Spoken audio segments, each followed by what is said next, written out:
Buenas noches a todos. Hoy en el penúltimo episodio de este season, como le llamamos, de Línea de Fuego, tenemos una invitada muy especial, a una gran amiga además, eh, que ha hecho y ha jugado un rol fundamental en la reconstrucción de la historia, la reconstrucción y el legado de la historia del doctor Belisario Porras.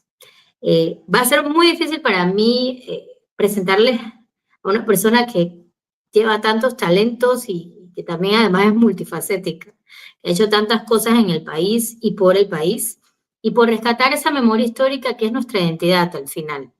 Eh, pero voy a iniciar un poquito con lo que más la caracteriza.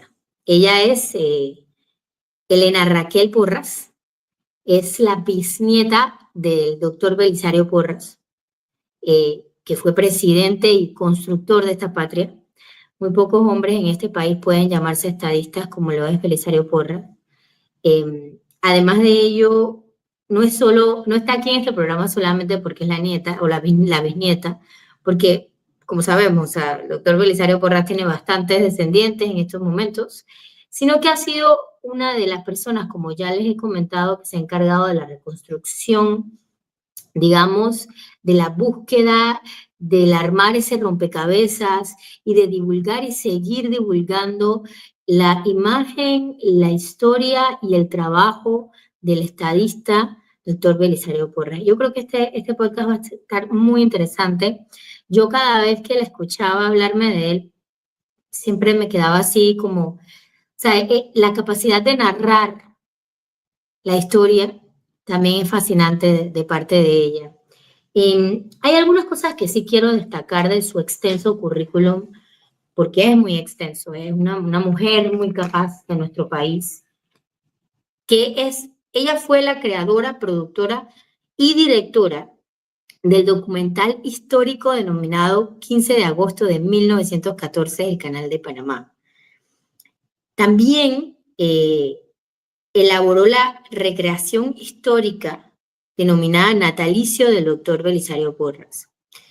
Además de ello, fue narradora del documental televisivo denominado Grandes Hombres de la Historia, que se llevó a cabo en Metcon en el 2016.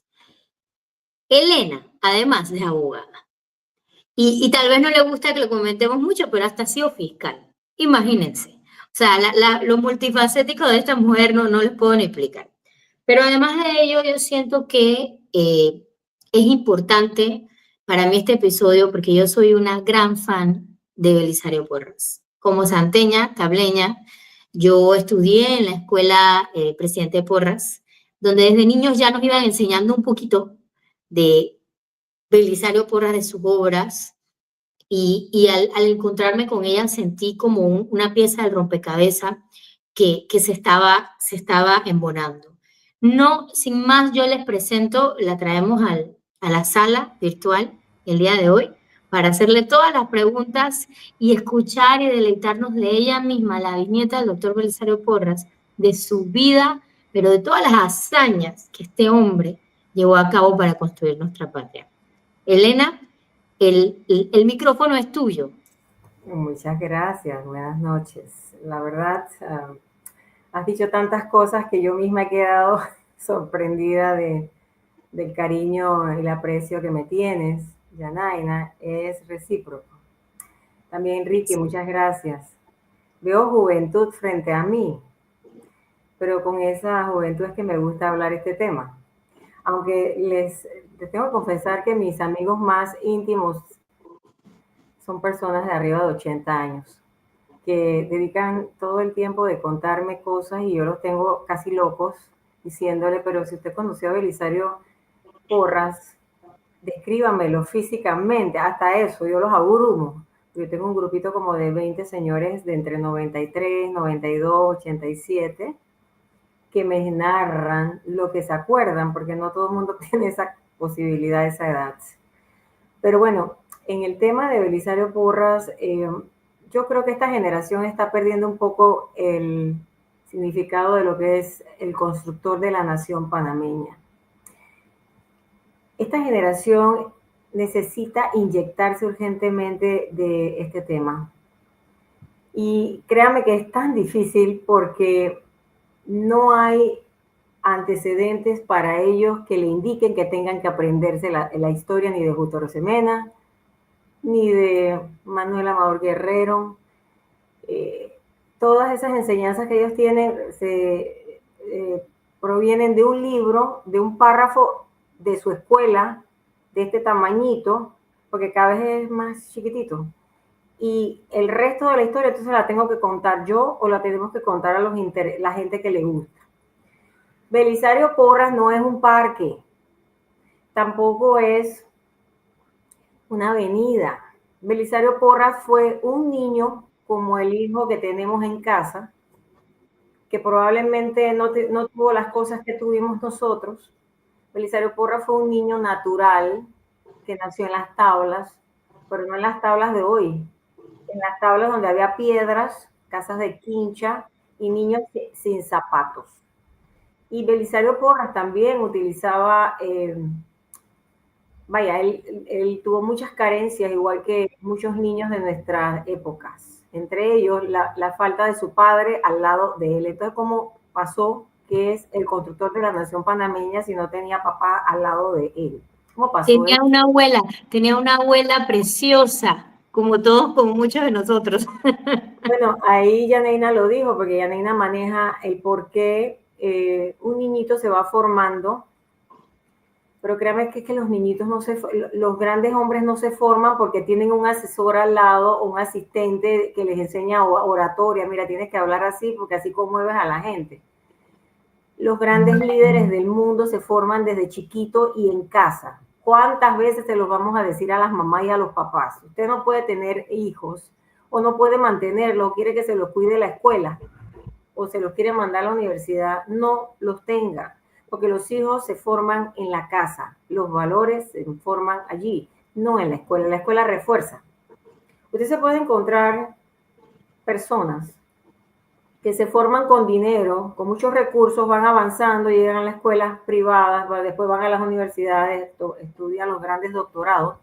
Belisario Porras tuvo todo eso en ese momento porque tuvo la suerte de que su padre sí veló por él desde lejos.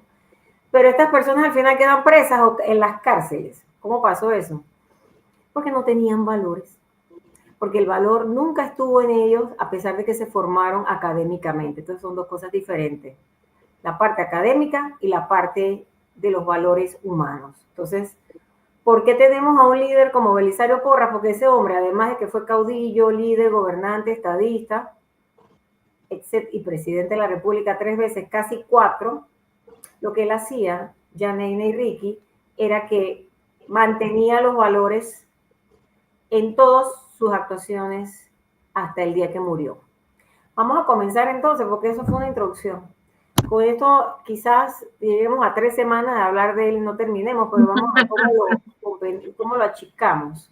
Tenemos tantas versiones, sí. Este niñito, para empezar, Belisario era chiquititito, pequeñito, no tenía tamaño, era un Napoleoncito y no tenía el tamaño que conocemos, él era un hombre pequeñito. Pero un hombre pequeñito que cuando pasaba la gente se paraba, era, sí, ese que está ahí. Era un niño pelirrojo, para empezar, y tenía pequitas, tenía los ojos azules porque su abuelita era española.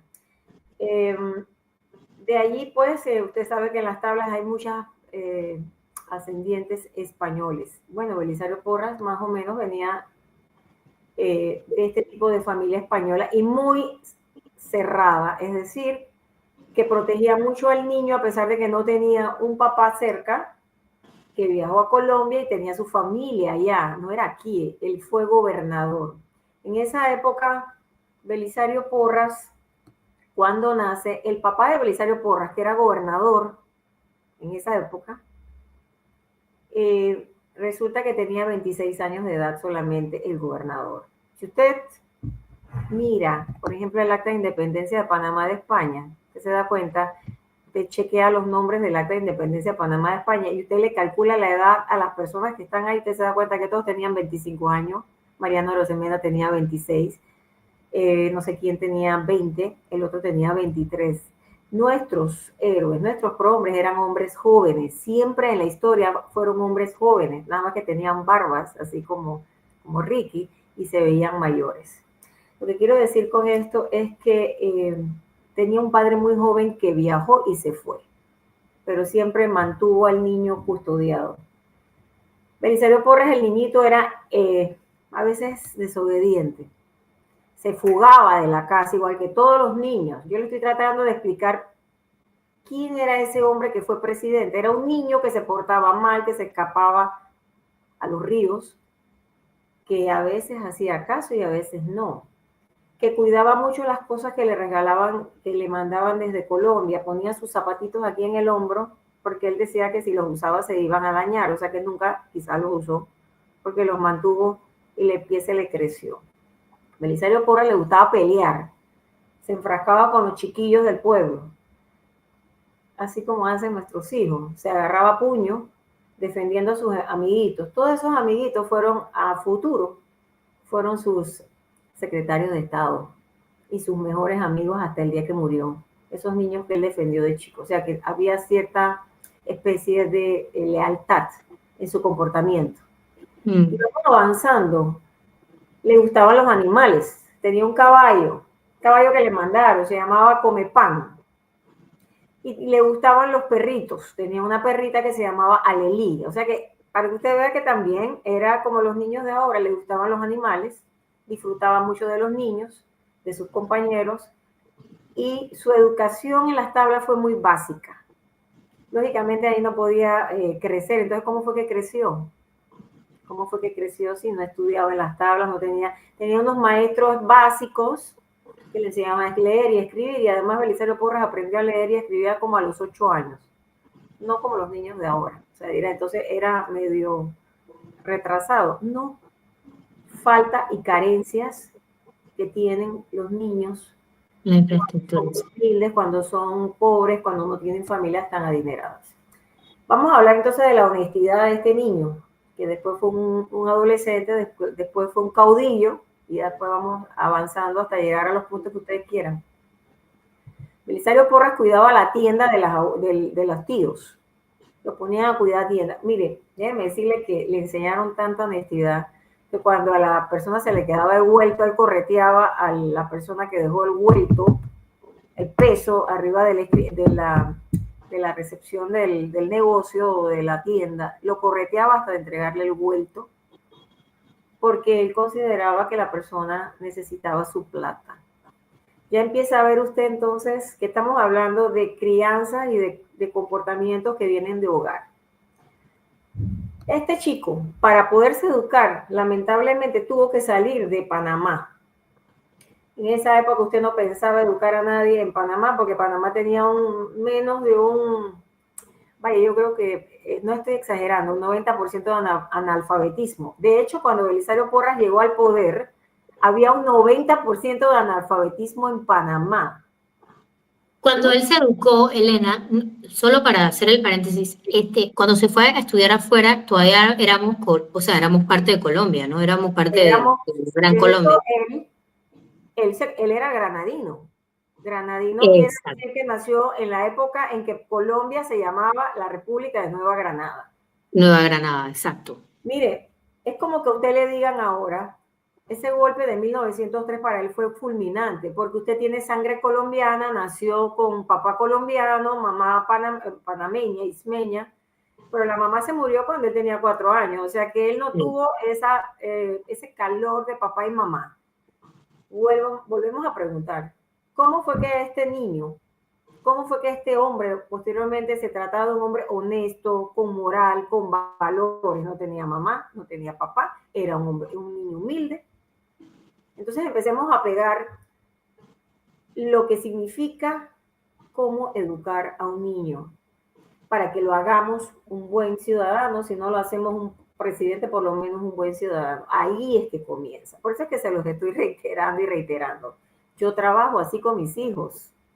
Yo no sé si ellos realmente quieren que yo les siga enseñando, ya son adultos.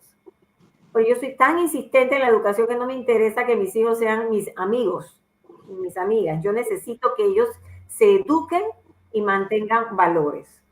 Y sé Así que es. lo conseguí, aunque perseguirlos por toda la casa para enseñarle cosas no fue fácil. Fueron casi 25 años y seguimos en lo mismo. O sea que el trabajo de Belisario Porras yo lo he seguido acá. Les he enseñado, los llevo a todos los lugares a aprender historia, eh, temas académicos, se los transformo en campo. Yo no trabajo con ellos de memoria. Entonces, así trabajo siempre y esto creo que viene de la presencia y de la constante lectura del doctor Belisario Porras. Porque yo necesito, si no ser presidente, si no ser caudillo, por lo menos ser buena ciudadana. Seguimos contando. Belisario sí llegó a Bogotá porque Panamá no tenía la capacidad para enseñarte lo suficiente como para hacerte un profesional. Lo tenemos que aceptar. Sí era granadino, era un hombre que tenía sangre colombiana.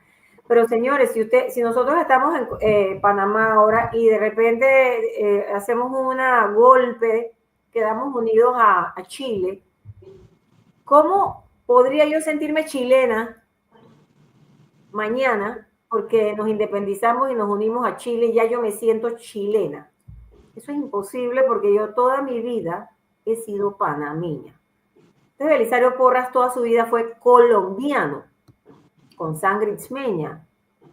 Por tanto, 1903 para él fue un golpe y no fue Sí. fácil, al punto que este fue el primer hombre que perdió la ciudadanía por haberse negado a la separación de Panamá de Colombia. No sé si Sí. la Este es ciudadanía... un punto, ese es un punto a resaltar que no sé si todos, muchos panameños lo saben. Él sustentó el por qué eh, el istmo debía mantenerse, tal vez con algo de independencia, pero mantenerse del lado, o sea, parte de Colombia. Y eso creo que le costó, ¿no? Sí, Yanaina, lo que pasa es que él tenía, primero era un tema de confusión emocional por el tema de la sangre. Ujú.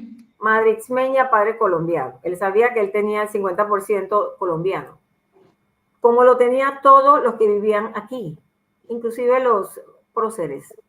Todo el mundo tenía sangre colombiana. Inclusive podemos pensar que Belisario Porras, aparte que lo dijo, no me siento colombiano, hoy soy colombiano, de repente me dicen que soy panameño.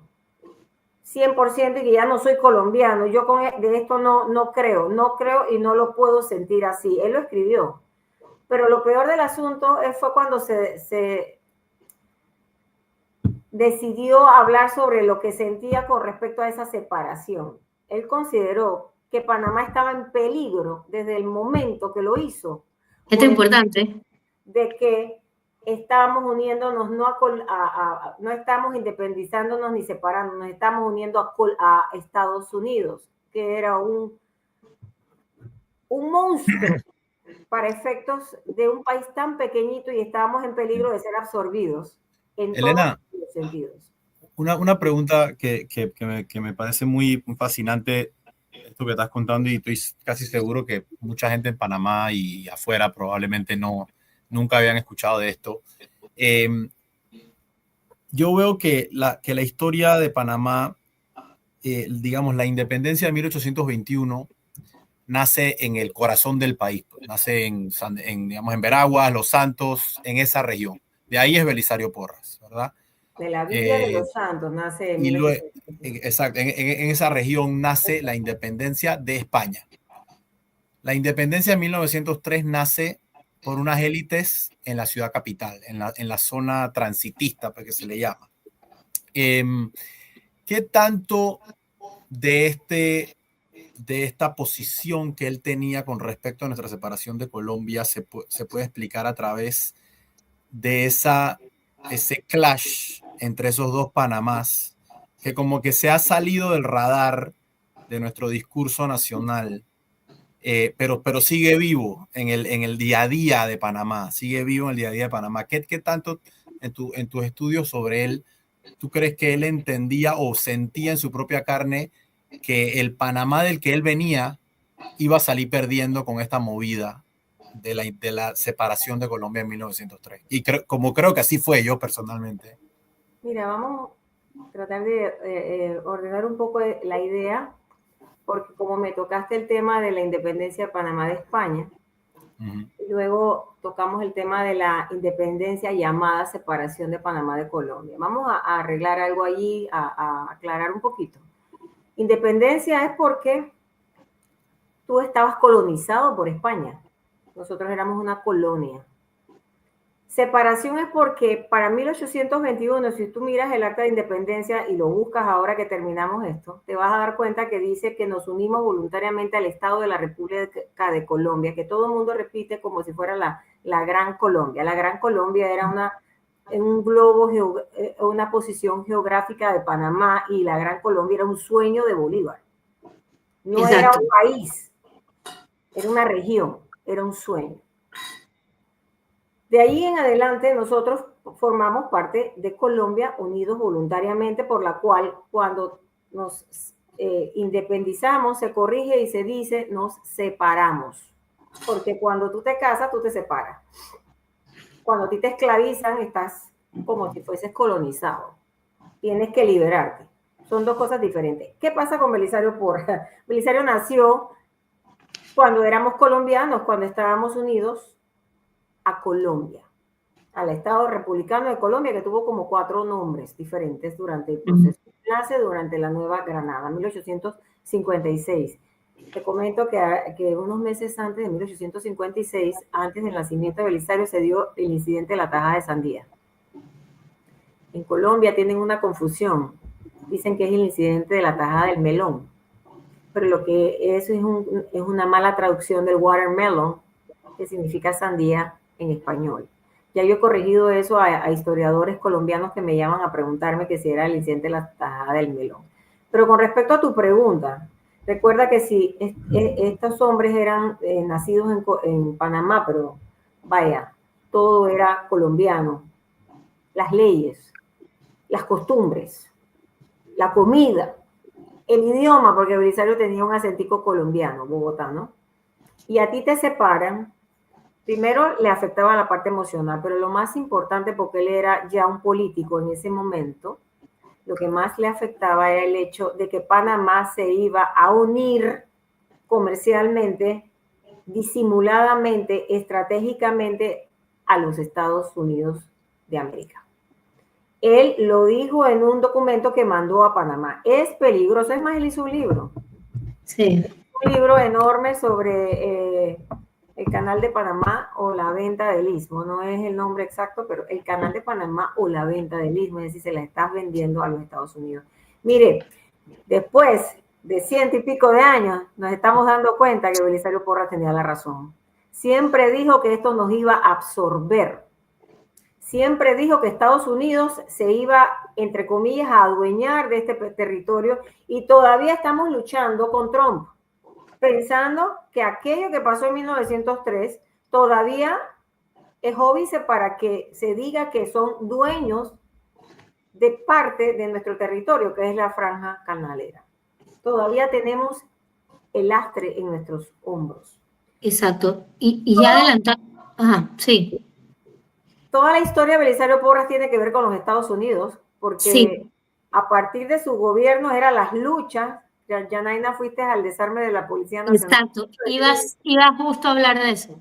Iba a decir que, o sea, él tuvo la visión de entender desde esos momentos la proporción y lo que Estados Unidos iba a convertir en ese momento en el continente, porque todavía no era tan evidente. O sea, Estados Unidos era el monstruo que se estaba desarrollando, y él pudo entender que al ser Panamá un país muy pequeño, desmembrado de lo que era parte, se veía mucho más vulnerable en su defensa, la defensa de sus intereses para con Estados Unidos. Ahora, lo que dice Elena es fascinante también, Ángel, porque, o sea, desde esos tiempos, mira las fechas que estamos hablando. Él tuvo que enfrentar, que es el episodio que quiero que ella nos cuente un poco, cómo Estados Unidos desarmó nuestra policía. Fue durante su tiempo que se dio ese evento. Ya tú veías la injerencia inmediata, o sea, y era brutal desde esos momentos. O sea, si tú miras en retrospectiva lo que cómo quedó Panamá en 1903, y obviamente cuando Ángel hace la referencia a las élites, él se refiere a que con nuestra independencia en España, se vio más que un movimiento un poco heroico que venía del seno del centro del país, que era la parte esta central, ¿no? La separación fue un movimiento mucho más élite transitista, cuando lo menciona transitista porque tiene un objetivo fijo, el Canal de Panamá. Y fue desde ese momento, tal vez, Elena, que se fueron diseñando las estructuras del país en base a la visión del canal, que fue lo que realmente le interesaba a Estados Unidos desarrollar.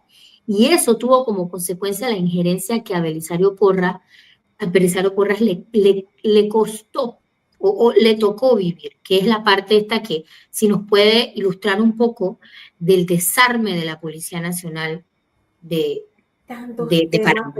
Hay tantos temas, pero vuelvo a retroceder un poquitito antes de entrar al desarme con respecto a la pregunta. Mira, yo estaba conversando nada más el viernes con don Alfredo Castillero Calvo. Hizo el libro 1821. Él va para un evento nuestro de 1821 en noviembre. Sí, se está consultando con el Tribunal Electoral este evento. Y yo participé como directora de vestuario de la película 1821, 3 capítulos que compitió en Iberoamérica, concurso iberoamericano con 200 participantes y ganó Panamá.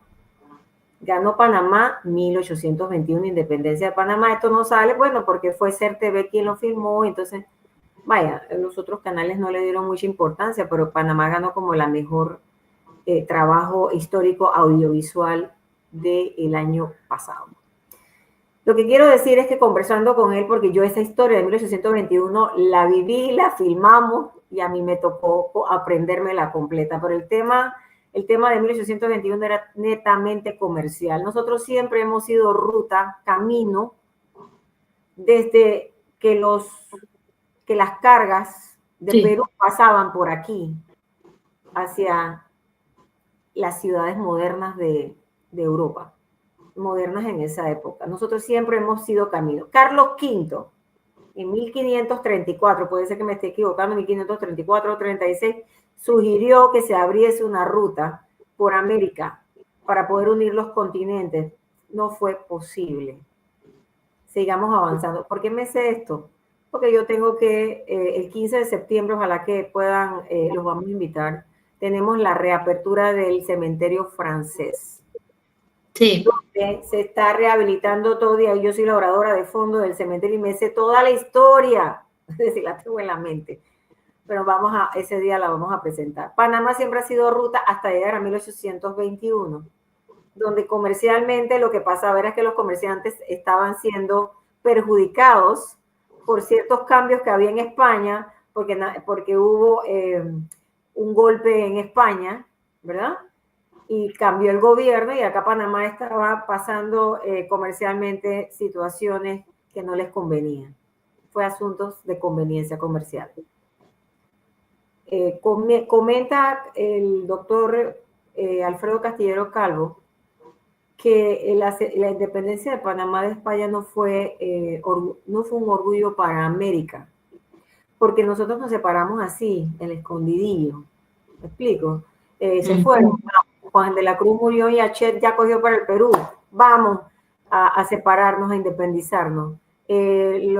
Pagaste a los soldados para que se fueran, porque los soldados no les pagaba España hace tanto tiempo que los soldados se fueron y aquí no hubo pelea porque aquí no había con quién pelear, todo el mundo estaba concentrado en Perú.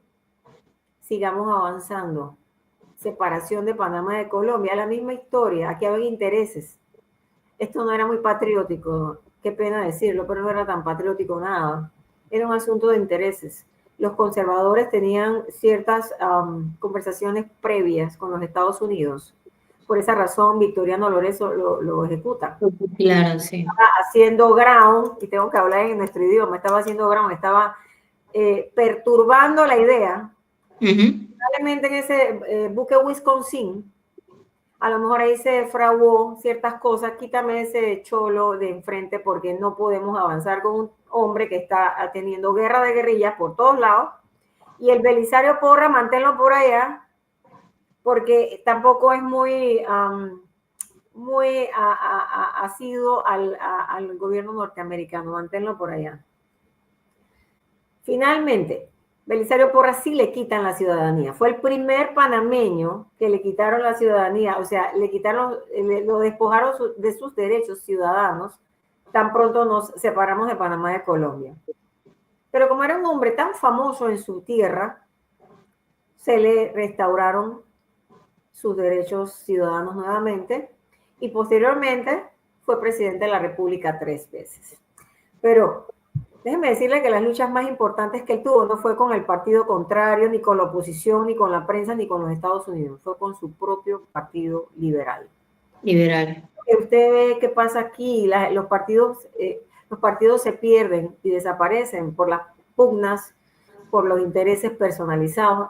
Esto de la patria, yo quisiera que me empiecen a identificar, a definir qué significa identidad cuando salen a la calle a reclamar. ¿Qué significa patria? Porque yo no tengo muy claro que la nueva generación y la que está saliendo esté inculcando o inyectándole a la gente o a los chiquillos que salen a pelear, a los universitarios, ¿qué significa identidad? Usted le pregunta qué está peleando. Bueno, yo salí porque la Caja de Seguro Social. Sí, pero ¿qué estás peleando de eso? Bueno, en la mina, sí, pero ¿qué exactamente usted está peleando de la mina? Exacto. Las peleas no son de identidad y eso de identidad lo usan mucho para pelear y para salir a las calles. Mire, yo le voy a decir una cosa, ya me arrebaté.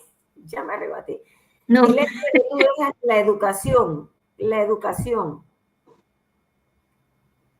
al algarete para efectos de ir a decir que tú estás defendiendo identidad nacional, tú estás perjudicando tu identidad de la nueva generación, que la estás demandando sin conocimiento de nada.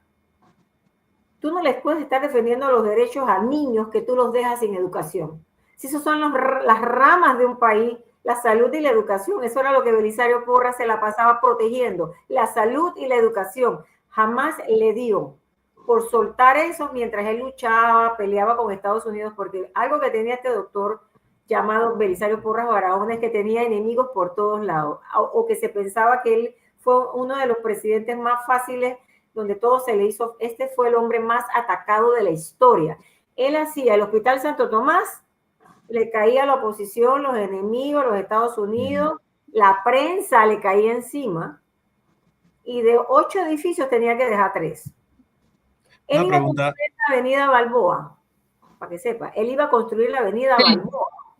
Eso no se llamaba avenida Balboa, se llamaba la avenida Costanera, para que usted sepa el nombre por donde usted iba a pasar, pero ya no se llamó así. ¿Por qué? Porque le cayó todo Panamá, la oposición, la prensa, los enemigos, a decirle que estaba despilfarrando la plata en una calle, porque eran 8 paños. Sí. Estamos hablando de gente visionaria. 8 paños, y le dijeron, eso va a dañar los cascos de los caballos. Este hombre es bruto. ¿Cómo se le ocurre meter 8 paños y los caballos van a sufrir? Belisario Porras lo bajó a 4 paños, 2 y 2, y le puso la avenida Balboa. Y siempre decía Carneros de Panurca. Averígüese lo que es eso. Él siempre decía. Elena, déjame hacerte una pregunta que creo que es importante. Para estar en contexto, en Panamá siempre se habla de los liberales, los conservadores, el contexto de la guerra de los 1000 días, una guerra civil, etc. Primero, ¿cómo llega Belisario Porras a ser liberal? O sea, ¿de dónde viene su educación liberal? Tanto a nivel, ya tú hablaste de los valores de la familia, etcétera, pero ¿cómo él llega a identificarse con esas ideas?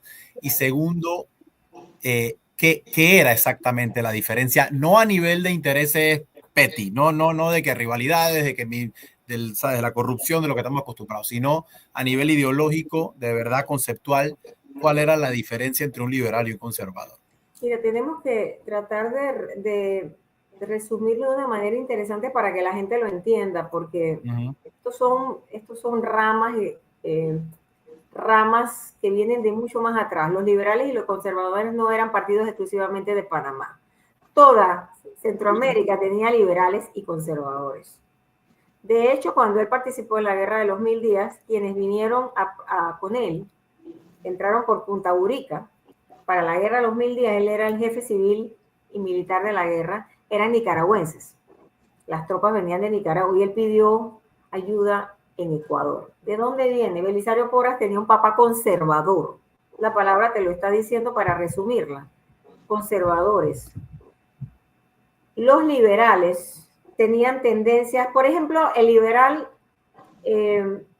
creía en la palabra exactamente en los principios de libertad comercial, educativa, hasta católica. Comercial y social también. Social, o eran conservadores católica, socialmente. sí. Conservadores no te permitían ni siquiera que, por ejemplo, la iglesia participara o se metiera en ciertas cosas. No habían puertas abiertas para temas sociales, para temas políticos o para temas de diferentes clases. Lo que pasa es que el tema de los partidos liberales y conservadores es un tema tan extenso que demoró casi 100 años. Sí. Tomarlo para tratar de desgranarlo se me hace difícil porque te tengo que explicar demasiadas cosas. Por eso te digo, el liberal es más amplio. Las ideas liberales son totalmente abiertas, las ideas conservadoras son totalmente cerradas. ¿Y es un mito o es, clarifícanos aquí, es mito o es verdad que parte de la situación de las rivalidades, digamos, los conflictos que tenía Panamá con Bogotá, era porque Bogotá estaba controlado por élites conservadoras y en Panamá, yo no sé si esto es verdad, esto lo he escuchado, las élites nuestras eran mucho más liberales que en Colombia, o sea, que conservadores aquí en Panamá. El gobierno colombiano cambiaba de presidentes dictadores, eran casi todos generales, como se cambiaba uno de ropa. Hoy eran liberales, al día siguiente eran conservadores, o sea, habían demasiados cambios. Eso afectaba a Panamá. Panamá sí tenía gente liberal en la Guerra de los 1000 días, porque en ese momento estaban los conservadores en el poder en Colombia. Por eso es que Panamá, los liberales estaban en contra. Es como los gobiernos de ahora, uno se alía a quien te conviene. A nosotros, los panameños, no nos gustaba el gobierno de Colombia, que en ese momento era conservador. Por eso es que los liberales estaban en contra. Victoriano Lorenzo hasta recibió muchísimas... él fue perseguido precisamente porque él se unió a la causa de la Guerra de los 1000 días por Belisario Porras, sí. Porque su pueblo era oprimido por los conservadores. No era que él era liberal, pero siguió la causa liberal porque su enemigo era común. Belisario Porras se volvió liberal porque decidió serlo. Su papá era conservador, pero sus guías espirituales, sus guías políticos, era por ejemplo Gil Colunge, Buenaventura Corrioso, y esta gente que por favor lo influyeron tanto, que para qué contar qué era lo que le explicaban, que él empezó a desarrollar en su mente. Y él participó hasta en una batalla que se llama la batalla de Alcanfor. Cuando estaba en la universidad, él participaba en todas las batallas que se le ocurría en la universidad. El papá lo sacaba y lo mandaba a Panamá porque se la pasaba peleando en todas las batallas que aparecían. Usted veía a Belisario Porras metido en todas las batallas. Este hombre ya empezaba a ser aguerrido. En la guerra de los 1130 días, en la guerra de los 1000 días, Belisario Porras fue caudillo. Bueno, ¿y eso qué es? Es un líder militar. Eso es lo que es un caudillo, es un líder que tiene armas, eso es lo que es un caudillo, y que está peleando en un territorio, en una geografía especial. Sin embargo, Belisario Porras pierde la primera batalla de la Guerra de los 1000 días, que casi se ganó, ¿verdad? Por andar peleando. La primera etapa, porque la Guerra de los 1000 días se dividió en varias etapas. La primera etapa, Victoriano Lorenzo, que participó con Belisario Porras en esta guerra, no usó ni participó en armas, colaboró de otras maneras con Belisario. Y Belisario Porras, pese a que empezaba a luchar desde Chiriquí venía bajando hasta Chorrera, ganó en todos los puntos de la geografía. El Partido Liberal, las huestes liberales ganaron en Panamá desde Chiriquí hasta Chorrera. Ya iban a entrar a la ciudad. Y hubo un consejo de guerra de los liberales en la Chorrera para definir cómo iban a entrar. Y empezaron las peleas. Ya empezaron las peleas. Los generales colombianos, acuérdense que los liberales tenían generales colombianos en el mando. Sí. ¿Cómo usted cree que le fue a Belisario Porras con generales liberales? Por supuesto que se la pasaban peleándose los puestos de control, las estrategias militares. De hecho, hubo uno que se llamó Emiliano Herrera, que era el que se la pasaba con rencillas con Belisario Porras, que le preguntó en el Consejo de Guerra, oiga, Belisario, ¿en qué escuela militar usted estudió? ¿En qué escuela militar usted estudió? Porque ahorita tira estrategias y cosas, que no entremos por aquí, por los rieles del tren y que ataquemos por atrás del Cerro Ancón. ¿De dónde usted sacó todo esto? Entonces Belisario le contestó, no, yo no sé ni el clarinete. No toqué ni el clarinete, de hecho yo no sé ni dónde quedan las escuelas militares. Lo que sí le voy a decir es en qué arena movediza se va a hundir usted, porque yo me conozco la geografía itzmeña, la caballé durante toda mi vida y usted ni siquiera sabe dónde está parado. Claro. Por esa razón, Belisario Porras ganó la decisión, o sea, su estrategia se tomó en consideración para entrar a la ciudad de Panamá. No sé si ustedes han escuchado hablar del puente de Caledonia, de la batalla del puente de Caledonia. Sí, la batalla de Caledonia, que es una de las más famosas. Esto queda donde está la estatua Mahatma Gandhi enfrente de la Asamblea de Diputados. No sé por qué razón está la estatua del gran Mahatma Gandhi, que la podemos poner en un sitio de prestancia y poder retransformar la historia del puente de Caledonia. Debajo de ese cemento, si usted lo moviera con antropólogos y arqueólogos, usted se va a encontrar las astillas de los huesos, porque esa gente la reventaban con los semiautomáticos, con los cañones, los cañones estadounidenses que les daban los gringos a los conservadores, unos llamados cañones. ¿Y quién armaba a los liberales? Si los gringos armaban a los conservadores, ¿quiénes estaban armando a los liberales? Nicaragua, Ecuador, mandaban las armas. Esa historia la conté una vez en un evento que tuvimos de Victoriano Lorenzo, donde contamos que Panamá iba a entrar a la batalla de Panamá, perdón, los liberales iban a entrar a la batalla contra los conservadores en Panamá, ya estaban cerca, pero no tenían armamento, porque lo habían gastado desde Chiriquí hasta acá, y tuvieron que pedir otra vez armamento a Nicaragua y tuvieron que aguantarse ahí en Chorrera. ¿Y a quién mandaron a buscar los armamentos? Que el buque Momotombo de Nicaragua los tiró en San Carlos porque no pensaban parar ahí. No pensaban parar ahí si los conservadores no querían que el buque se los hundiera. Tiraron las armas ahí. Belisario Porras se le ocurrió a una persona, la única que podía ir a buscar las armas, Victoriano Lorenzo. Victoriano, sí. Ahí es que entra Lorenzo por primera vez a llevar las armas para entregárselas a los liberales. Pero ¿qué pasó? Que el general ese que les dije, Herrera, no siguió las órdenes del Consejo de Guerra, se fue, lo mandaron, estaba muy molesto porque votaron por la decisión de Belisario Porras, y cuando llegaron a Corozal, ganó la batalla en Corozal y mandó una nota diciendo, voy a entrar a la ciudad, ya voy a entrar porque ya están sitiados. Belisario Porras le dijo, no puede entrar, siga las órdenes del Consejo de Guerra. Pero ahí estaba Carlos Mendoza y Eusebio Morales, que ustedes deben haber escuchado la historia. Claro. A Belisario, más te vale que mandes la tropa, porque si él pierde, la responsabilidad es tuya. Entonces Belisario, frustrado, mandó la tropa y dijo, se terminó la guerra. O sea, después fueron ministros de Estado, creo, ¿no? Eusebio Morales.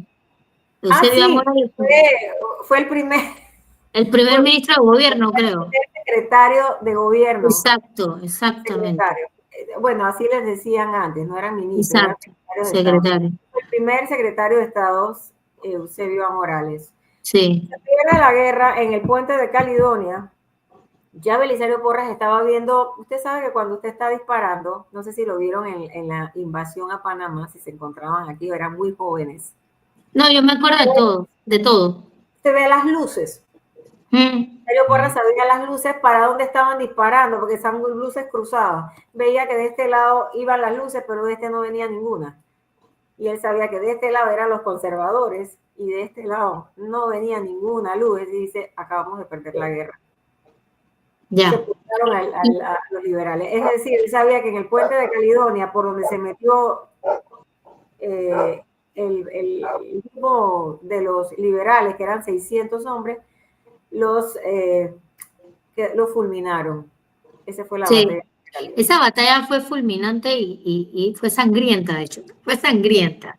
Y hay otra batalla muy famosa que yo escuché recientemente, realmente yo no, esta sí que no la estudié, no me la enseñaron en el libro de la escuela, pero la escuché después y estoy segura que tú, Elena, puedes darnos algún hint, que es algo allá en Bocas del Toro o en Puerto Armuelles, que creo que es relacionada con un tren que cargaba armas y luego se volteó. No sé si estoy mezclando dos batallas, pero esa fue una batalla importante también, creo, donde Belisario Porras tuvo algo que ver. Bueno, en realidad no reconozco cuál sería porque él participó en tantas. De hecho, una de las más importantes donde él se sintió derrotado emocionalmente fue la guerra de Coto, que no es la misma que usted está mencionando. Que la del 921. Sí. Con Costa Rica. Con Costa Rica. Oh, exacto, que esa sí la ganamos, ¿no? No, lamentablemente tampoco. Lo que pasa es que, mira, es interesantísimo porque Belisario Porras era presidente y le avisaron que entraron los ticos a Coto. Entonces él se empezó a poner el uniforme. Acuérdense que él había sido caudillo, pero ahora era presidente. Y Eusebio A. Morales le dijo, presidente, usted no puede ir para ningún lado, quítese la ropa. Esas son las interioridades de quítese la ropa, usted tiene que quedarse aquí porque se va a formar un caos en Panamá. Entonces él se cayó para atrás sentado porque él necesitaba luchar. ¿Cuántos presidentes nuestros luchan realmente? Usted no los ve, por Dios, no los ve. Bueno, eran otras épocas, ¿no? Pero imagínate los presidentes de primera línea. No quieres estar buscando, si es presidente, tú mandas a la tropa y ya. No, Belisario estaba vistiendo. A él le quitaron el uniforme y no se siente y se queda quieto. Tiene que quedarse en la ciudad porque si no va a crearse un caos en Panamá si el presidente se va. Él mandó al general Quintero. Sí. No puedo estar equivocando a veces de nombres porque tengo 200 cosas en la mente a la vez. Por eso que me tiro al cementerio francés, tiro para la Independencia y ahí a veces los personajes se me enredan un poco, pero el general Quintero me acuerdo. Lo mandaron y él ganó Coto, recuperó Coto. Es decir, eso está diciendo de que ganó, que recuperamos Coto, pero después militarmente ganamos.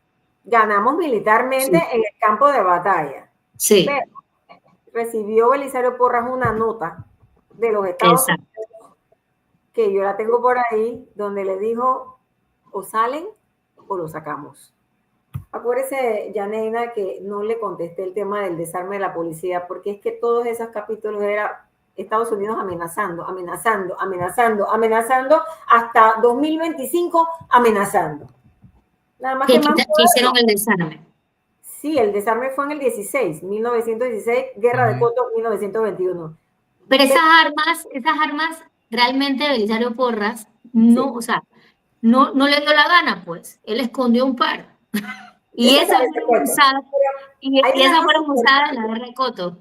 Ok, vamos a concluir con la guerra de Coto porque voy a retomar ese tema de las armas porque le va a gustar mucho saber que usted estaba sentada, usted era la ministra del edificio donde estaban escondidas las armas. Pero espérese un momentito.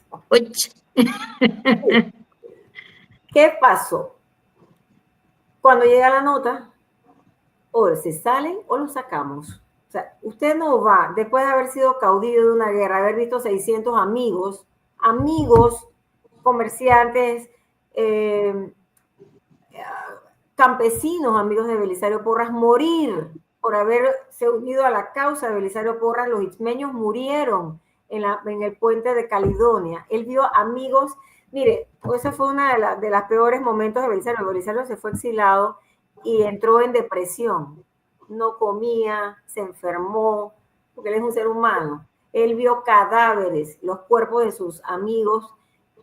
Nosotros tenemos una película que algún día vamos a sacar donde ves a Belisario Porras tirado en la arena de la playa gritando cuando ve amigos de él con la carne, los huesos, los pedazos, porque es que no era de que te metían tiros, te estaban dando cañonazos que te lembraban y te encontrabas pedazos de personas que él conocía tirados por todos lados. Estamos hablando de la realidad de este hombre, que después fue presidente y que no fue bonito nada de lo que él vivió en su vida y aún así se mantuvo. Bien, ¿qué pasó? Que sencillamente se exiló, se fue de Panamá durante el puente de Caledonia. Pero estábamos hablando de la guerra de Coto. Él recibe que ganamos y después Estados Unidos nos dijo que no y firmamos entonces el tratado Arias White, ¿no? No. Pero ahí pasó algo. El país entero con palos fue a la presidencia de la República. Porque dijo Belisario Porras se dio Coto porque tiene sus intereses, algo le pasaron, la plata, corrupto, todo eso que dicen. Pero ¿por qué decían eso? Porque los opositores tenían que aprovechar la coyuntura. Usted sabe que en los gobiernos pasa siempre eso. Aprovechar la coyuntura de las cosas que pasan para crear el caos. La oposición y los enemigos encontraron el momento más exacto. Dijeron, tu esposa es tica. Alicia Castro, la primera dama panameña, era tica. Él se casó con ella cuando se exiló a Costa Rica justo en el momento del caudillismo. Él se fue para Costa Rica y ella conoció a la hija del presidente de Costa Rica y se casa con ella, Alicia Castro de Porras. ¿Y qué pasó? Que le llegaron a decir, oiga, vendiste Coto porque tu esposa es tica.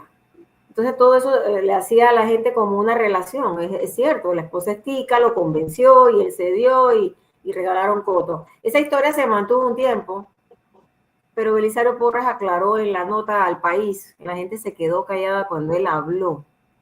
Señores, yo vi morir gente.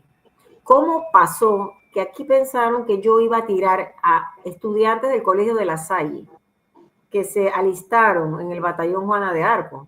Estudiantes del Instituto Nacional, estudiantes del arte de oficio, para que sepa que esas escuelas tienen historia. Usted ve en el Colegio de La Salle el escudo con la bandera. El derecho a eso es el batallón Juana de Arco de la guerra de Coto. ¿Ve que yo no sabía eso. Sí, por eso es que ellos tienen el escudo. Son 4 escuelas. Hay una que se me ha olvidado cuál es, pero estas escuelas se alistaron. Definitivamente no es San Agustín. No, porque no, creo que no, para nada. No existía en Panamá, yo creo. No, aquí es que era una broma porque los dos somos agustinos aquí. Oh. No, y seguramente se hubieran alistado, pero usted sabe, Yaneina, ¿qué edad tendría un muchacho de secundaria alistado para ir a una guerra? 15, ¿no? Por ahí. Por supuesto, entonces estamos hablando de muchachitos que iban para una guerra. Sí. Belisario Porras no iba a permitir que murieran panameños ni niños por él creer que podía controlar algo incontrolable. Usted no podía luchar con los Estados Unidos y menos... No. Es más, ¿usted sabe cómo se alistaron?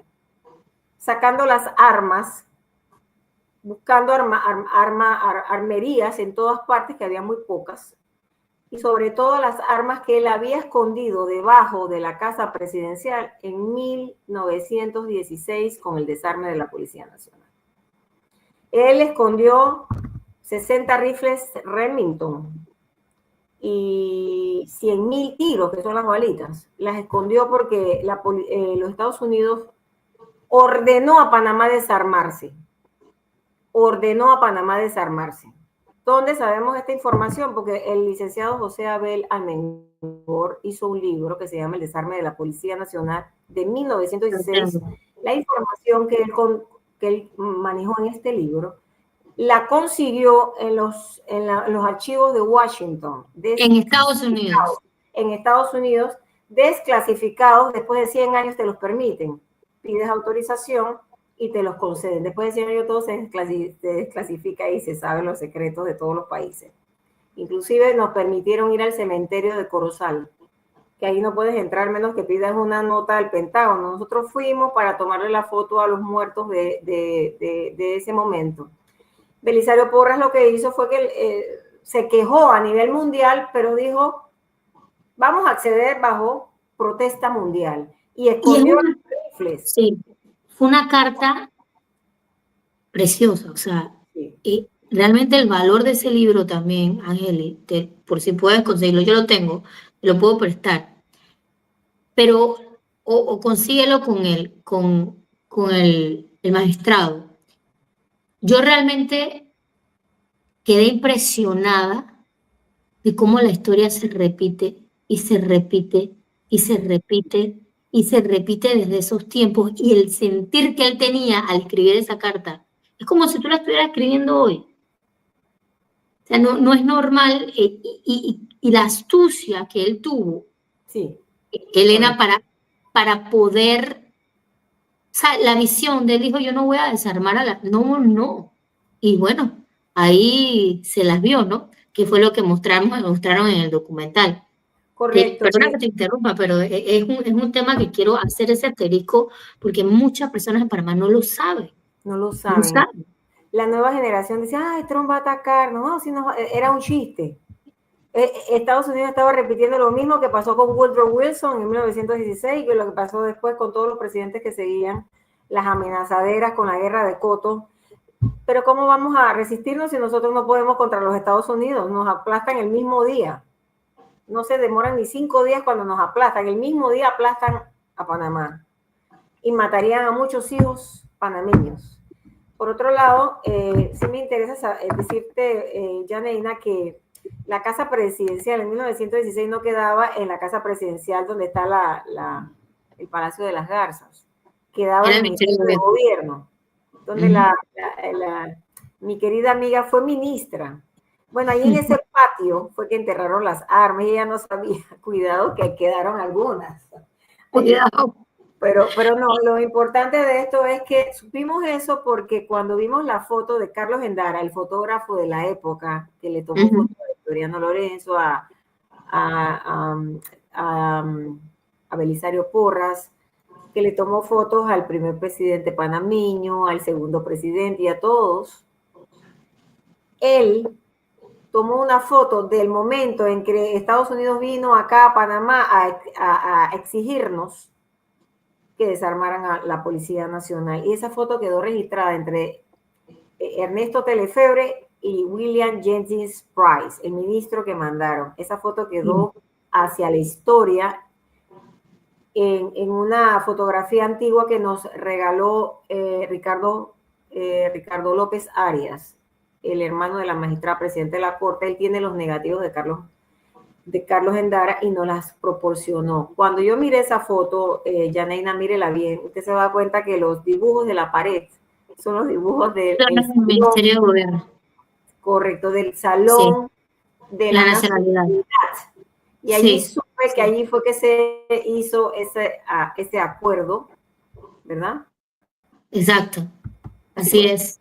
Por ahora, el tema de la guerra de los milicias y de la guerra de Coto. Bueno, Belisario Porras muere habiendo construido muchas obras y al final no había pagado su casa.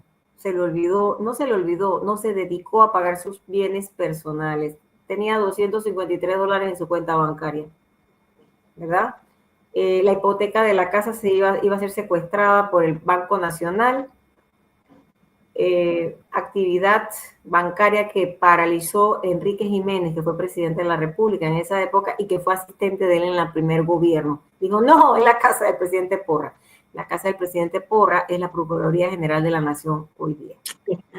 El Estado se la compró por $55,000 a la viuda para poder amortiguar un poco el dolor de la viuda y la situación económica.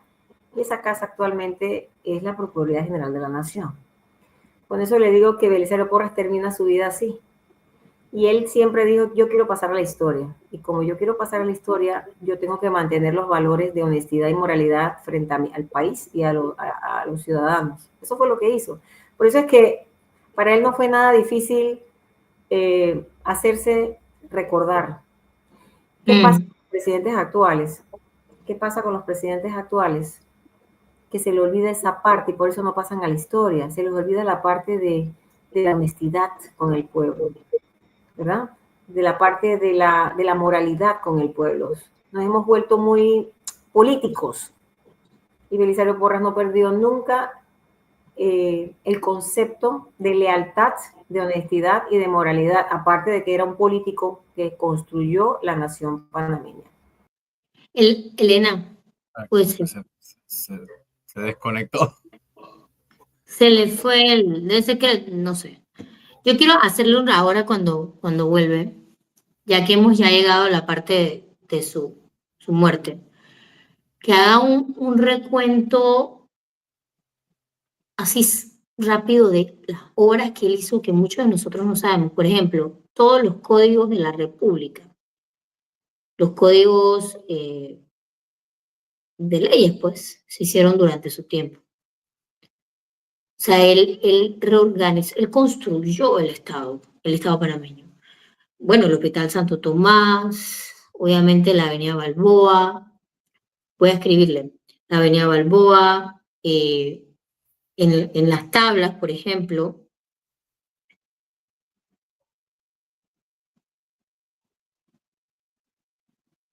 la Escuela Presidente Porras, que fue donde yo estudié mi primaria, cumplió 100 años, 100 años hace, creo que el año pasado, en el 2024. Yo no sé si tú la has visto, es esa escuela grande que tiene un reloj. Claro que la Imagínate en esos tiempos, 100 años atrás, construyendo un monstruo de eso. Todavía es un monstruo. O sea, me explico.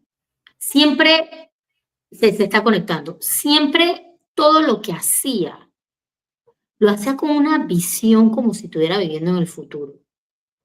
Era fascinante. Ella no lo ha mencionado tal vez. Tenía un carácter, o sea, era una cosa increíble. Tenía un carácter bastante fuerte. Se conocía por eso. Y era un tipo, un señor, un tipo, bueno, en nuestro lenguaje muy íntegro.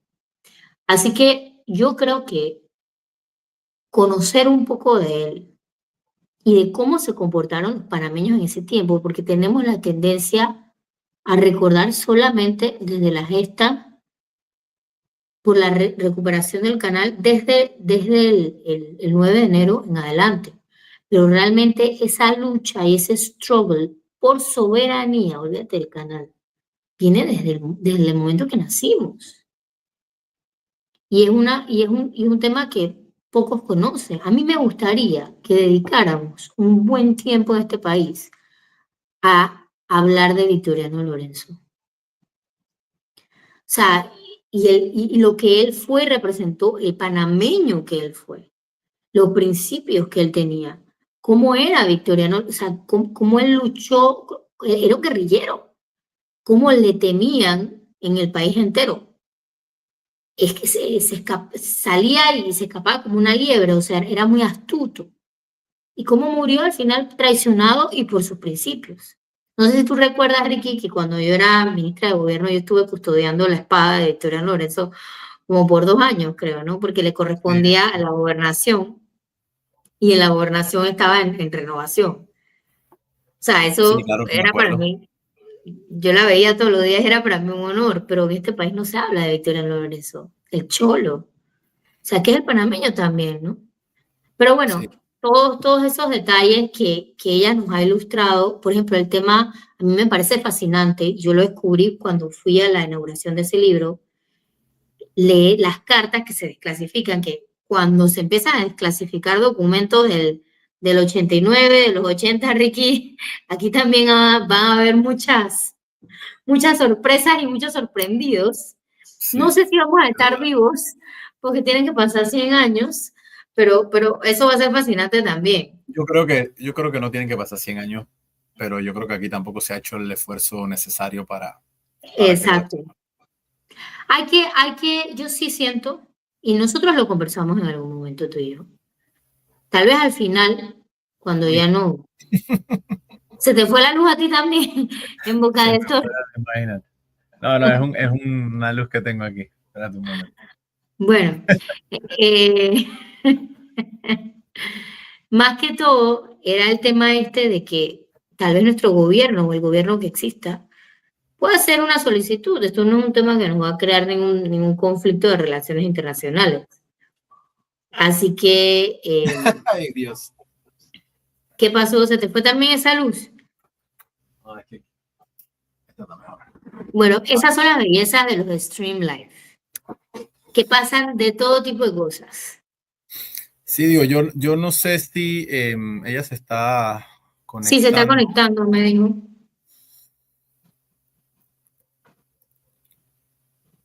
O si ya, no sé, como tenemos una hora. Déjame escuchar.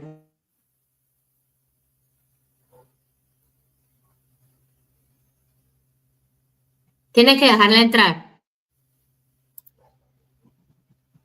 No, no está.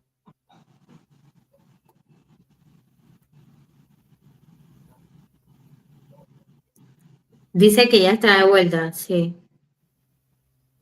¿Será que está en el estudio? No.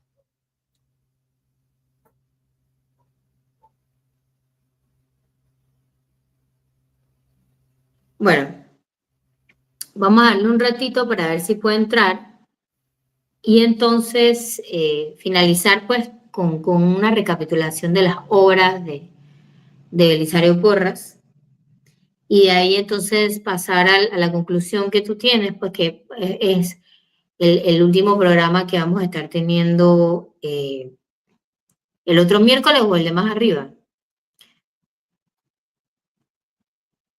Sí. Esperamos. Ahí está. Ya está. Ya estamos aquí, ya estamos listos. Elena, queríamos hacer como un wrap-up, una conclusión de las obras más icónicas de él, que probablemente no se sabe. Yo le estaba comentando a Ricky que los códigos de nuestro país fueron durante su tiempo, fueron creados por él, que el Hospital Santo Tomás, sí, la Avenida Balboa, pero estoy segura que hay muchas otras cosas. Son 103 obras. ¿Cómo dice? Son 103 obras, no 103 edificios, son 103 obras. Por ejemplo, el registro público no es el edificio, es la obra del registro público, de registrar las propiedades por primera vez. El registro civil, la primera cédula fue la de Belisario Porras. O sea, la identidad del matrimonio, del nacimiento. Una de sus obras más icónicas yo diría que fueron las carreteras, la conexión a nivel de país. Él fue la primera persona que hizo la conectividad entre la ciudad y el interior, para que nosotros pudiéramos mantener esa ruta comercial que venía desde la época de las colonias, pero nada más que en la época moderna. En el tema salud, definitivamente que el Hospital Santo Tomás era el hospital más moderno de América. Tenía muchos edificios. Voy a cerrar con una anécdota. Belisario Porras le dio su primer paro respiratorio en las escalinatas de la Procuraduría General de la Nación. Fue trasladado al Hospital Santo Tomás. Ese hospital fue objeto de burlas, de ataques, pero sin ningún tipo definitivamente fue considerado un capricho del presidente y un despilfarro. Se decía que esa obra, estamos hablando de salud, por eso para mí es la más importante. Se decía que Belisario Porras había despilfarrado mucho dinero en un edificio o unos edificios donde la población era tan pequeña que era un despilfarro, nunca se iba a llenar. Él tuvo que eliminar algunos edificios para dejar algunos cuantos y entre esos el llamado elefante blanco. Sepa que el elefante blanco no es un nombre bonito, es una burla. En alguna parte decían, por allá, para desprestigiar y perjudicar al terrateniente vecino o el reino vecino, usted le regalaba un elefante blanco, que habían allá bastantes, para efecto de que el rey se la pasara alimentando al elefante y le quitara el agua y la comida al pueblo para alimentar ese elefante, porque costaba mucho su mantenimiento. Eso es lo que indicaron con el elefante blanco. Al final, 20 y pico de años después, cuando él tenía 86 años, 1942, sufre su primer paro respiratorio, lo llevaron al Hospital Santo Tomás y no pudo conseguir ni una sola cama. Había gente por todos los pasillos, estaba lleno, como siempre, él dando lecciones hasta el final. Había una señora embarazada por la cual pensaron, bueno, ella va a caminar mientras el parto, ¿no? Las contracciones, y él mismo dijo, a pesar de que estaba casi moribundo, dijo, no, aquí ese panameño está llegando y este se está yendo. Dejen a la señora en su cama. Entonces vaciaron el escritorio del director médico, el escritorio de metal, le pusieron una almohada y lo acostaron, cosa que le fastidió mucho a su esposa y a mi abuelo Demetrio, que es su hijo. Lo trasladaron hacia el edificio Atillo, ahí no quedaba ningún edificio Atillo, se llamaba el Atillo, quedaba una clínica llamada Panamá, y Belisario Porras muere en la clínica Panamá de un paro respiratorio. Unos días después, conclusión, todas las cosas que hizo Belisario Porras hasta su muerte tenían que ver con el país. Todavía sigue pasando, se está recordando cada día, cada semana hay algo que celebrar de las obras de él, porque eran obras como visionario, como estadista. Vuelvo a repetir, no se hacen edificios, no se construyen edificios, se construyen obras para la posteridad. Con esto y todas fueron criticadas. Con esto cierro diciéndole que llegamos a la mitad del tema. No, pero yo creo que el season 2 tenemos. Definitivamente, sí. Yo te quería preguntar también para cerrar, escuchándote, obviamente eres familiar de él y te sabes todo a la perfección.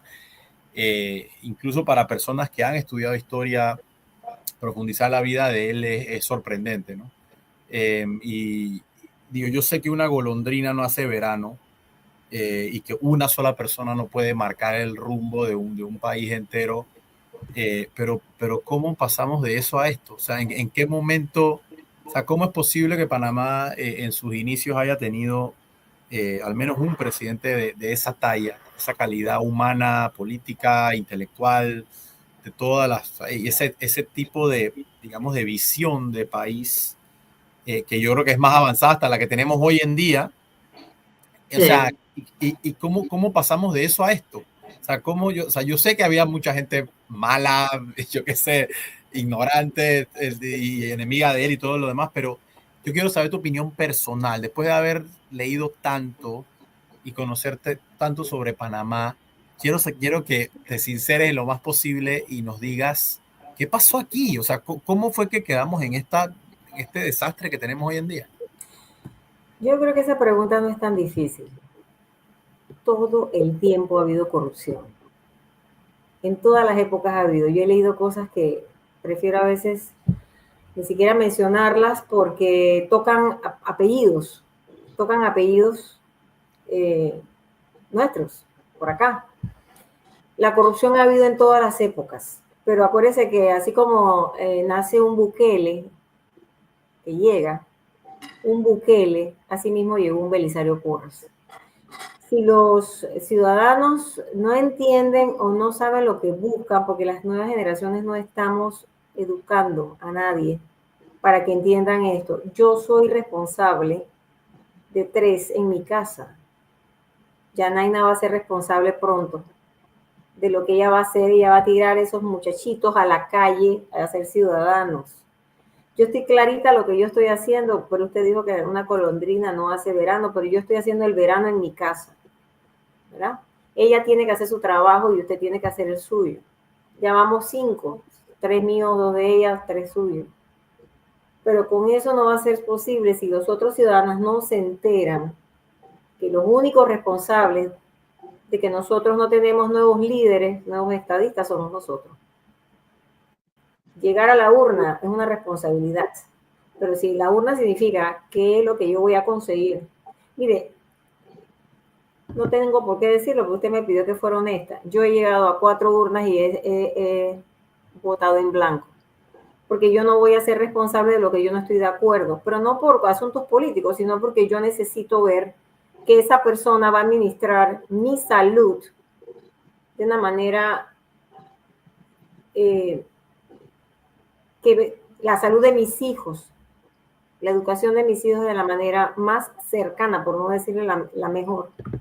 Y no lo veo, porque yo sí soy una persona que piensa y analiza a quién voy a elegir para la educación y la vida de mis hijos futuros. Con eso te concluyo diciéndote que, ¿cómo llegamos a esto?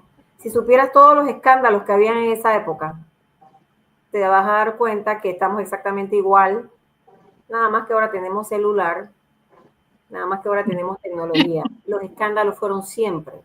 ¿Cómo llegó Belisario Porras? Bueno, así pasa. Había una población de campesinos, había una población de gente muy humilde en esa época que confiaba en este hombre y tuvo suerte de elegir bien. Pensó, porque hablarte bonito, tener asesores que te dicen cómo se pronuncia, cómo haces que las masas se enerven, eso es posible enseñándote esto que enseñan ahora. Presidente, venga que le voy a asesorar el equipo de gente para que le diga lo que tiene que decir. Y la gente piensa que con eso tu futuro, tu identidad, tu nacionalidad y tu patriotismo ya están perfectamente completos, y no es así. Belisario Porras fue el mejor presidente, no porque yo sea su bisnieta, que ha tenido este país.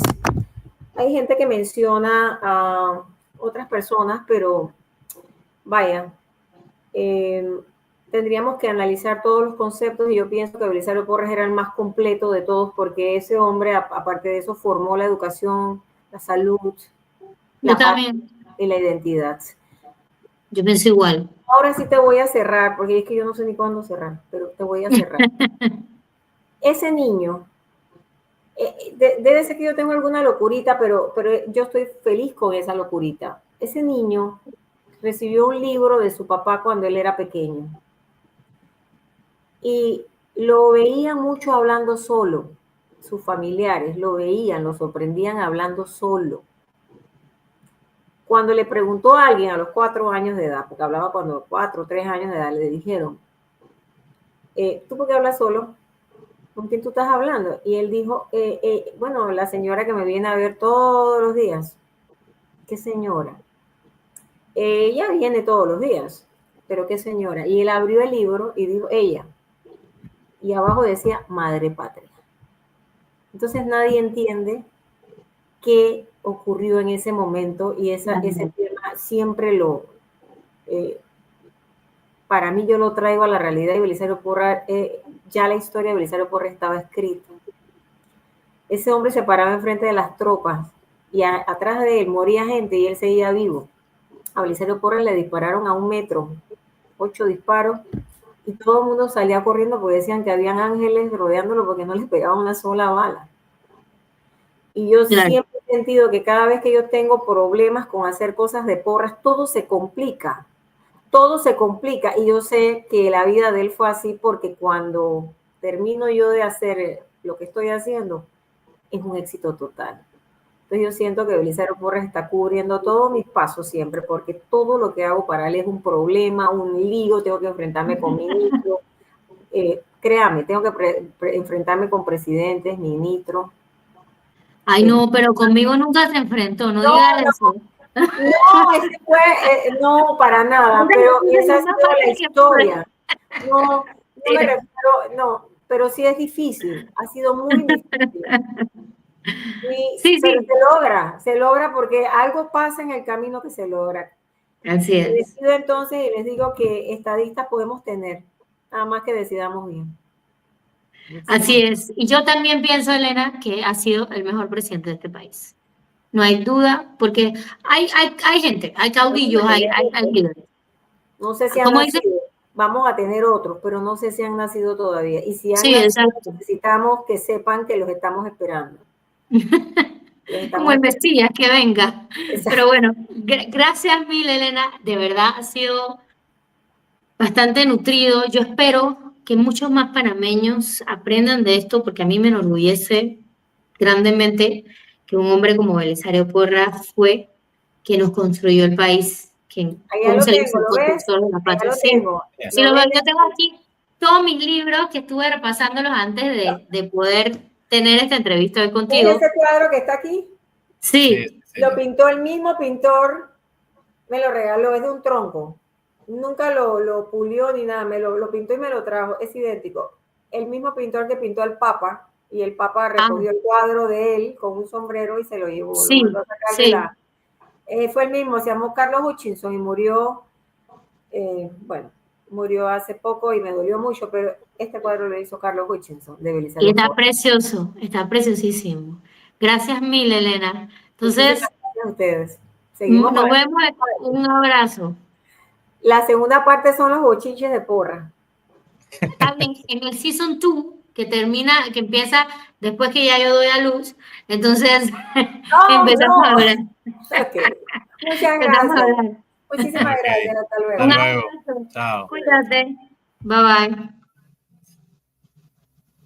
Bueno, Ricky, entonces te quedan pendientes estos libros, que son fascinantes también. Te recomiendo y les recomiendo a todos los que nos escuchan el día de hoy o nos van a escuchar que lean el libro del magistrado Almengor con relación al desarme de la Policía Nacional por parte de Estados Unidos. Eso es un pedazo de la historia que no podemos olvidar para poder analizar el país que tenemos y poder entender hacia dónde vamos. Te la paso a ti entonces para que nos hables un poquito, Ricky, de cuál es el plan del último episodio de este season y por qué decidimos terminarlo como empezamos.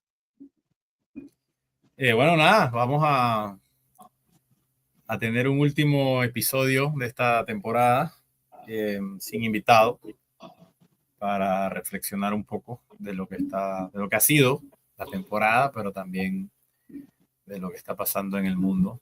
Creo que es importante, pues.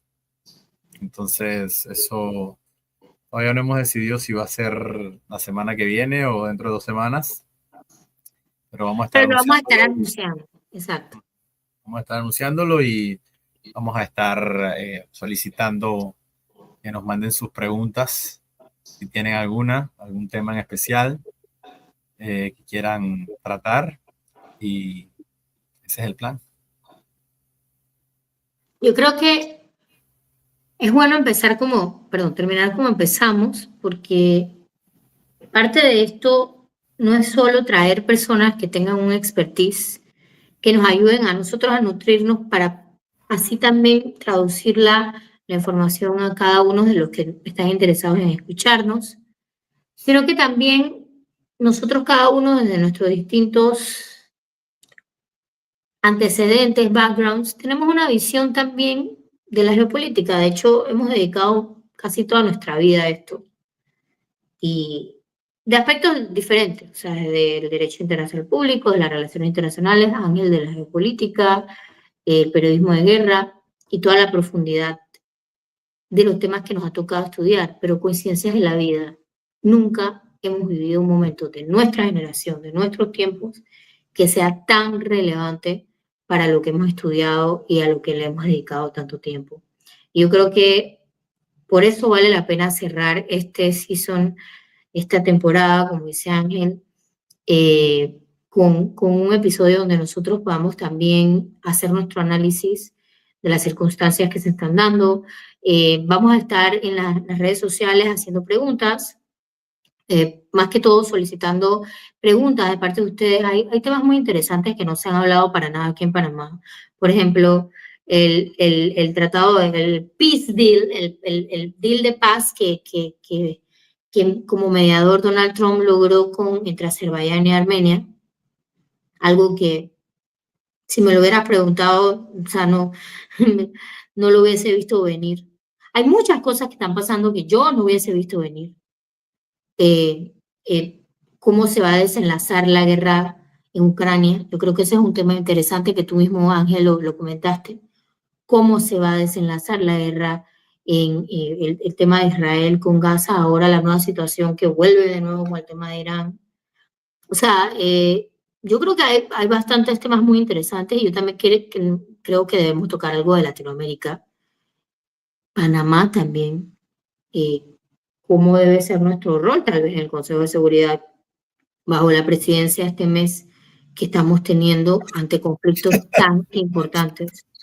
Muchos de estos Hay que temas, yo creo reírse. que, no, pero muchos de estos temas vale la pena comentarlos porque,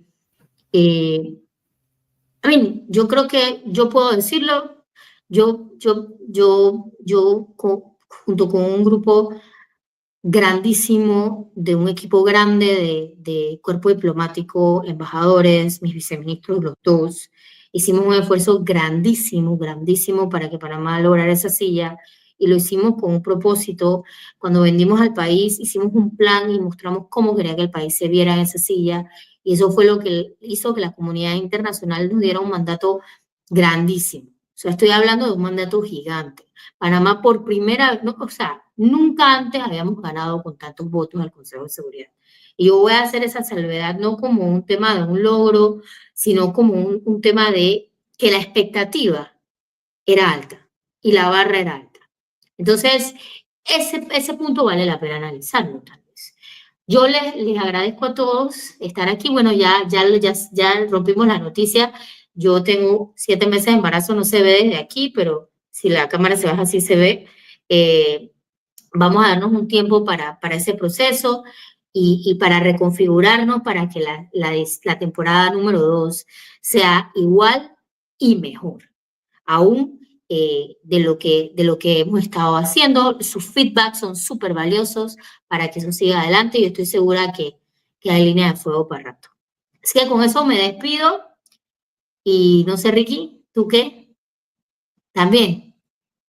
Sí, o sea, creo que una cosa que tenemos que hablar y de cara al futuro es el rol que juega Panamá, no solamente en el mundo, sino internamente. O sea, ¿qué clase de sociedad tenemos? Yo creo que eso era un tema central del podcast de hoy.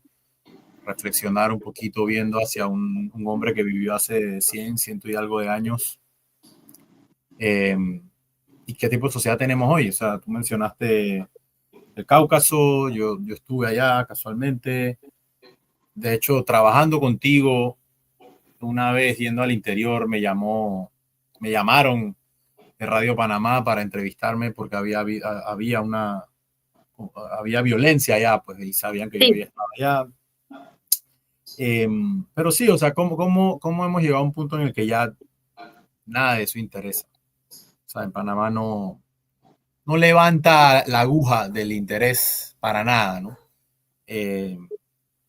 ¿Cómo hemos llegado a ese punto de alienación tan grande con respecto al mundo que yo, y lo voy a decir, porque además yo fui parte de ese equipo del que tú mencionas y estaba ahí durante el tiempo en el que se vendió a Panamá, pues que se hizo la candidatura para entrar en el Consejo de Seguridad en las circunstancias en las que entramos y que ganamos para entrar. Y yo creo que el rol que está jugando, el papel, el desempeño que está teniendo Panamá en el Consejo de Seguridad hoy, presidiéndolo además en estos momentos, es muy consono con el tipo de sociedad que tenemos. O sea, es que ya llegas a ese tipo de... Cuando llegas a ese tipo de escenarios, no puedes pretender que eres una cosa que no eres. Y hay sociedades, así como hay sociedades que son buenas en baloncesto y hay otras que son sociedades que producen buenos futbolistas, pues Panamá no es una sociedad que hoy en día tenga un alto nivel de relaciones internacionales, de manejo del mundo, de conocimiento de la profundidad del mundo. Y la verdad que a mí eso me rompe el corazón, ¿no? Y ni hablar yo en mi carrera periodística me la pasé, sobre todo cuando trabajaba en la prensa, oyendo y viendo que si la libertad de prensa, que si la Sociedad Interamericana de Prensa, todas estas cosas, y todavía no he visto un solo periodista en este país condenar el asesinato de todo el equipo de Al Jazeera de un solo ataque. Además, targeted, pues no, o sea, ni siquiera es que fue un accidente. No he visto un solo periodista en Panamá, un solo medio decir algo, de gente que se llenaba la boca y se la llena todos los días hablando de la libertad de prensa y hablando de lo importante que es la prensa. Ni siquiera he visto a alguien decir absolutamente nada. Y obviamente como una persona que ha estado en esos lugares, y además a la edad a la que esos muchachos tenían, era la edad que yo andaba haciendo eso por esas áreas del mundo, es deprimente. Pues. Realmente es muy triste a lo que se ha llegado en este país, y creo que es importante que hablemos de eso, Sí.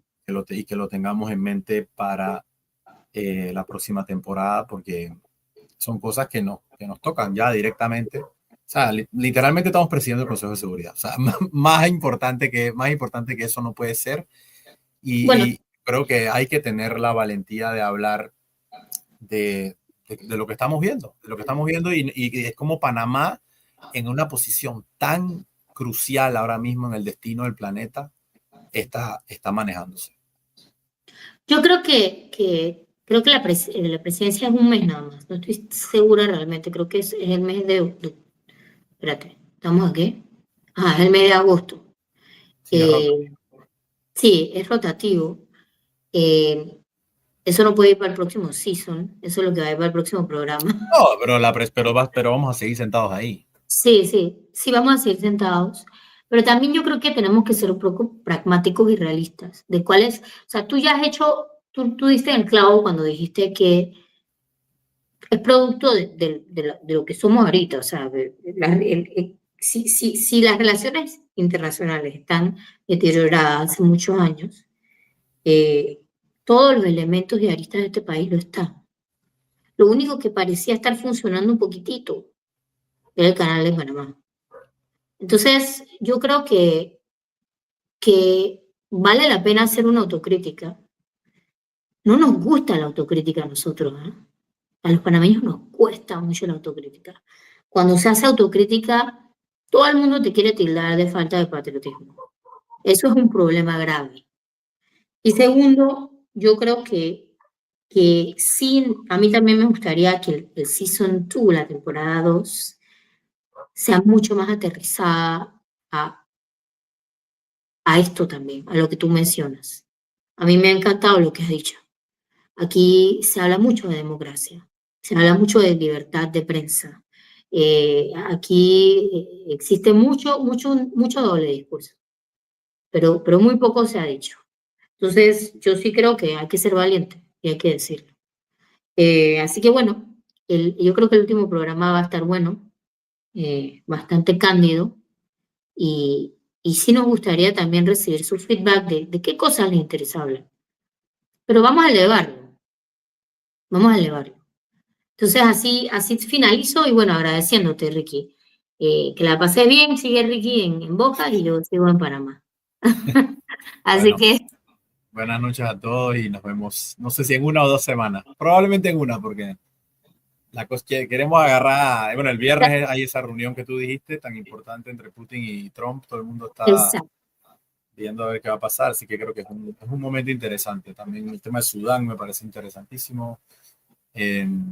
Así que hay muchas cosas que hablar, así que yo creo que probablemente va a ser una semana. Sí, yo creo que cuidados el miércoles y el otro miércoles también. Va a ser versión 1 y versión 2, porque es que el tema de Sudán es sumamente importante. Y yo he estado en Sudán. También es algo que me duele mucho porque es un país que conozco. Estuve un mes. No, pero mira lo que pasó. O sea, aquí se están todas las líneas que todos los velos se están cayendo ya. O sea, se están haciendo cosas que nadie creyó. Sí. Los países están tomando la osadía de hacer cosas que no hacían. Y cuidado, que ese es el momento del caos. Así que bueno, ya, ahora sí ya finalizo. Ya dejo de hablar tanto. Nos vemos. Nos vamos. Saludos. Buenas noches. Buenas noches.